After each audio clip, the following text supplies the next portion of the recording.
সবাইকে স্বাগত। আশা করি আপনারা সকলে ভালো আছেন। আপনাদের পরীক্ষাটি লিখিত হবে। আজকে একটি লিখিত পরীক্ষার প্রশ্ন প্যাটার্ন নিয়ে এসেছি। ইনশাআল্লাহ এই প্যাটার্ন থেকে 20 থেকে 25 নাম্বার অনায়াসে কমন পাবেন। ধৈর্য সহকারে সম্পূর্ণ ভিডিওটা দেখলে আপনি পরীক্ষায় পাস করতে পারবেন।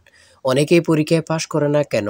লিখিত পরীক্ষার প্রশ্ন প্যাটার্ন বোঝে না। কোন কোন বিষয় কোন কোন টপিক থেকে প্রশ্ন আসে এগুলা বোঝে না দেখেই কিন্তু পরীক্ষা উত্তীর্ণ হতে পারে না।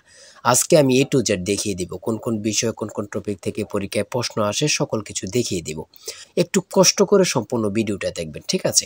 সর্বপ্রথম বলে রাখি লিখিত পরীক্ষাটা কি, সেটা হচ্ছে সন্ধি বিচ্ছেদ, বাগধারা, তারপরে রয়েছে কারক বিভক্তিকরণ, তারপরে রয়েছে এক কথায় প্রকাশ এবং কি বিপরীত শব্দ। শর্ট করে একটি ইংরেজিতে প্যারাগ্রাফ থাকতে পারে, প্রিপোজিশন, আর্টিকেল, ভয়েস থেকে থাকবে, অঙ্ক থেকে থাকবে, সর্বশেষ সাধারণ জ্ঞান থেকে থাকবে। এতটুকুই কিন্তু লিখিত পরীক্ষা, ঠিক আছে? আর সম্পূর্ণ প্যাটার্নটা দেখিয়ে দিব, বুঝিয়ে দিব।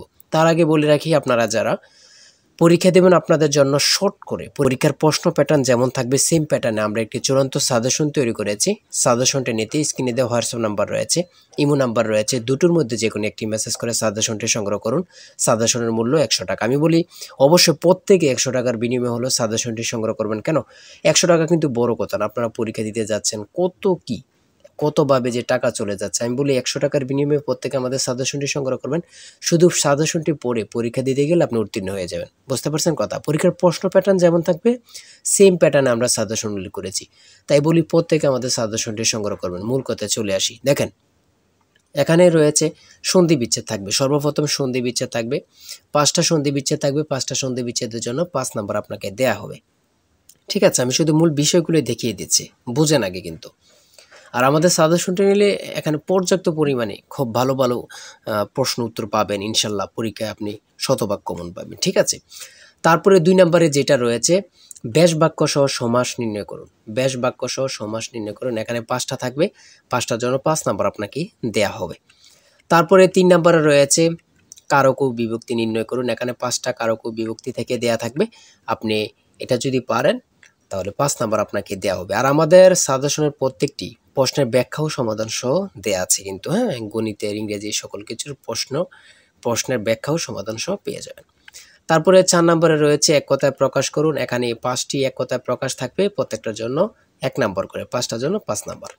তারপরে 5 নম্বরে রয়েছে অর্থ সহ বাক্য রচনা করুন। এখানে 5টা দেয়া থাকবে, 5টার জন্য 5 নাম্বার আপনাদেরকে দেয়া হবে। তারপরে দিয়েছে দেখেন শুদ্ধ বানান লিখুন। এখানে দিয়েছে কি শুদ্ধ বানান লিখুন, 5টা থাকবে, 5টার জন্য আপনাদেরকে 5 মার্ক দেয়া হবে। তারপরে দেখেন এখানে অ্যাপ্রোপ্রিয়েট ওয়ার্ড থেকে দিয়েছে, 5টা থাকবে, 5টা থেকে 5 নাম্বার আপনাদের থাকবে, ঠিক আছে? তারপরে ভয়েস থেকে দিয়েছে, 5টা ভয়েস দিয়েছে, 5টার জন্য 5 নাম্বার আপনাদেরকে দেয়া হবে। প্রত্যেকটি প্রশ্নের জন্য কিন্তু 1 নাম্বার করে, হ্যাঁ? বলে রেখে অবশ্যই আমাদের সাজেশনটি পদ থেকে সংগ্রহ করবেন। ইনশাল্লাহ আপনি পরীক্ষা উত্তীর্ণ হয়ে যাবেন। তারপরে 9 নম্বরে এখানে দিয়েছে রাইট ফ্রম বার্থ থেকে 5টা প্রশ্ন দিয়েছে। 5টা থেকে আপনি যদি পারেন 5টার জন্য 5 নাম্বার আপনাকে দেয়া হবে, হ্যাঁ? বিষয়গুলো দেখেন এমনভাবে খুব গুছিয়ে পরীক্ষার প্রশ্ন প্যাটার্ন যেমন থাকবে সেম প্যাটার্ন আমরা সাজেশনটি উল্লেখ করেছি। 10 নম্বরে দিয়েছে প্যাসেজ আইটেম থেকে আপনাদের 5টা প্রশ্ন থাকবে, 5টার জন্য 5 নাম্বার, ঠিক আছে?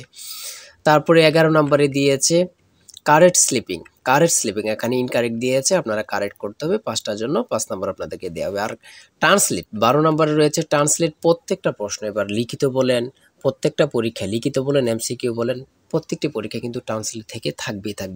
2 নাম্বার বলেন, 5 নাম্বার বলেন, থাকবেই, ঠিক আছে? এই 5টা প্রশ্নের জন্য 5টা ট্রান্সলেটের জন্য আপনাকে 5 নাম্বার দেয়া হবে। তারপরে 13 নাম্বার গণিত এখান থেকে শুরু হয়েছে। লঞ্চ ও স্রোতের গতিবেগ যথাক্রমে ঘন্টায় 12 কিলোমিটার ও 4 কিলোমিটার নদীপথে কিলোমিটার অতিক্রম করে পুনরায় ফিরে আসতে কত সময় লাগবে? এখানে কিন্তু সমাধান দেয়া আছে, আপনারা অঙ্কটির সমাধান দেখে নিলেই বুঝতে পারবেন। এদিক দিয়ে এতটুকু সমাধান দেয়া আছে, বাকি অংশটুকু এখানে সমাধান দেয়া আছে, ঠিক আছে? হ্যাঁ, এই অঙ্কটি প্রত্যেকটি অঙ্কের জন্য 5 নাম্বার করে আপনাদেরকে দেয়া হবে খুব সুন্দরভাবে। তারপরে 14 নম্বর রয়েছে একটি গড়ের দৈর্ঘ্য প্রস্থে 3 গুণ প্রতি বর্গাকারে 7.50 টাকা দরে গড়টি মেঝে কার্পেট দিয়ে টাকাতে মোট 1102.50 টাকা ব্যয় হয়। গড়টির দৈর্ঘ্য প্রস্থ নির্ণয় করুন। এখানে সমাধান দেয়া আছে, আপনারা সমাধানটা দেখে নিলে বুঝতে পারবেন। ঠিক আছে, সমাধানটা দেয়া আছে। তারপরে 15 নম্বরে আরেকটি অঙ্ক দেয়া আছে, অঙ্কটির সমাধান দেয়া আছে, দেখে নেন। 16 নম্বরে রয়েছে একটি নির্দিষ্ট স্থান থেকে দুইটি রাস্তা 120 ডিগ্রি কোণে চলে গেছে। দুইজন লোক ওই নির্দিষ্ট স্থান থেকে যথাক্রমে ঘন্টায় 10 কিলোমিটার ও ঘন্টায় 4 কিলোমিটার বেগে বিপরীত দিকে রওনা হলো। 5 ঘন্টা পরে তাদের মধ্যে সরাসরি দূরত্ব নির্ণয় করুন। এখানে অঙ্কটি সমাধান দেয়া আছে, আপনারা দেখে নিলে পেরে যাবেন। ঠিক আছে, তারপরে বাকি অংশটুকু ওই দিক দিয়ে সমাধান দেয়া আছে।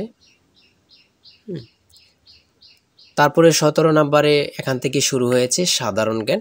বাংলাদেশের মুক্ত বাজার অর্থনীতি কত সালে চালু হয়? সেটা হচ্ছে 1991। সংবিধানের কোন অনুচ্ছেদে পরিবেশ, বন ও জীববৈচিত্র্য সংরক্ষণ ও উন্নয়নের কথা বলা হয়েছে? 18। পৃথিবীর একক বৃহত্তম ম্যানগ্রোভ বন কোনটি? খুবই গুরুত্বপূর্ণ একটি প্রশ্ন, দেখেন, সেটা হচ্ছে সুন্দরবন।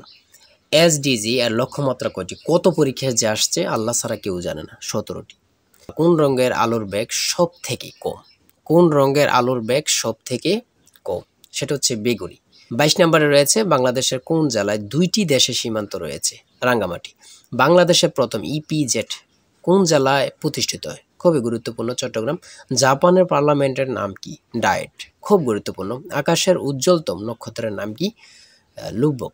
তারপরে 26 নম্বরে রয়েছে কোন উদ্ভিদের কাণ্ড রূপান্তরিত হয়ে পাতার কাজ করে? সেটা হচ্ছে পনি মনসা। তারপরে 27 নম্বরে রয়েছে খরিফ শস্য বলতে কি বোঝায়? গ্রীষ্মকালীন শস্য। ঠিক আছে। 28 নম্বরে রয়েছে CIRDAP এর সদর দপ্তর কোথায় অবস্থিত? ঢাকাতে। প্রাকৃতিক গ্যাসের প্রধান উপাদান কি? মিথেন। খুবই গুরুত্বপূর্ণ। তারপরে 30 নম্বর রয়েছে UNFCCC এর পূর্ণরূপ কি? United Nations framework convention on climate change. তারপর 31 নম্বর রয়েছে ভুটানের মুদ্রার নাম কি? গোল্টাম। খুবই গুরুত্বপূর্ণ, আমাদের পার্শ্ববর্তী দেশের নাম, দেশের মুদ্রার নাম আমরা যদি না জানি তাহলে তো এটা কেমন না।